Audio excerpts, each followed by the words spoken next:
Au dernier conseil municipal, jeudi 27 mai dernier, Madame Brigitte Bernex, première adjointe et élue aux finances, a présenté le compte administratif qui clôt le cycle budgétaire de l'année 2020.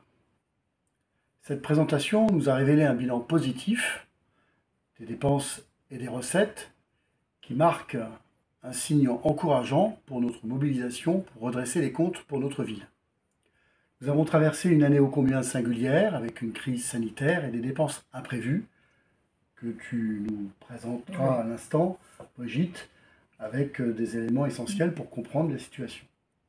Alors en effet, Stéphane, 2020, marqué par la crise sanitaire, la ville a dû y faire face et a engagé des dépenses qui n'étaient pas prévues, mais a aussi encaissé des recettes en moins. Il y a eu des pertes de recettes. Au global, c'est plus de 5 millions que la crise sanitaire a coûté à la ville. Mais on a pu y faire face parce que, comme tu le disais, on a voté un budget très tôt dans l'année 2020, dès février. Il y a eu une très forte mobilisation des services et puis il y a eu une gestion responsable, réactive et réaliste tout au long de l'année. Alors, je ne vais pas refaire tout le compte administratif, ça serait fastidieux, mais s'il faut retenir que quelques éléments, il y en a un qui me paraît déjà tout à fait intéressant, c'est que le budget de fonctionnement a été réalisé à plus de 95%. Ce qui veut dire que 1 euro budgété en février a été 1 euro utile pour la population.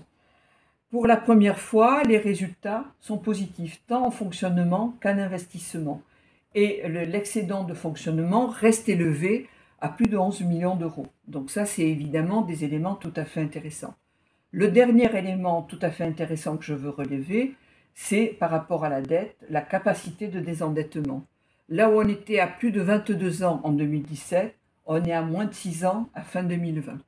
Donc c'est des indicateurs qui montrent la qualité financière de la ville et qui nous redonnent des marges de manœuvre, comme tu disais, pour porter des projets structurants, des projets d'avenir, grâce à la confiance regagnée auprès des services de l'État, du territoire, mais aussi des organismes bancaires.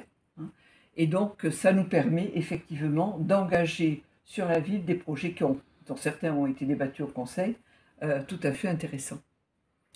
Donc nous saluons ensemble, Brigitte, notre équipe municipale qui a mené des actions essentielles tout au long de l'année, et puis évidemment les services municipaux qui, par leur mobilisation, par leur initiative, nous ont permis de pouvoir clore ce cycle budgétaire et qui nous paraît extrêmement pertinent et utile pour l'avenir.